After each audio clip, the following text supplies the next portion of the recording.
জমি যখন ক্রয় করবেন তখন কিন্তু জমির যে ভায়া দলিল রয়েছে সেই দলিলটিও আপনাকে সংগ্রহ করে রাখতে হবে। এই যে জমির ভায়া দলিল রয়েছে সেই দলিলটি কেন সংগ্রহ করে রাখবেন? শুধুমাত্র নিজের দলিলটি সংগ্রহ করে রাখলেই তো হয়, আপনারা অনেকেই ভেবে থাকেন। কিন্তু ভায়া দলিল এর জন্যই সংগ্রহ করবেন কারণ ওই ভায়া দলিলের যদি বৈধতা না থাকে, বৈধতা নিয়ে যদি প্রশ্ন ওঠে কখনো, বা ওই ভায়া দলিলে যদি কোনো সমস্যা দেখা দেয়, তাহলে কিন্তু আপনার মূল দলিলের বৈধতা নিয়ে প্রশ্ন উঠবে।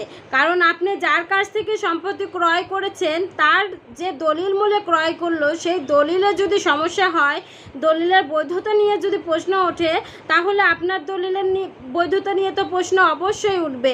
কারণ যার কাছ থেকে আপনি জমির মালিকানা অর্জন করলেন তারই যদি মালিকানাটা দলিল মূলে সঠিক না হয়, তাহলে আপনার মালিকানা টিকবে না। এজন্যই ভায়া দলিলটা আপনারা সংগ্রহ করে রাখবেন।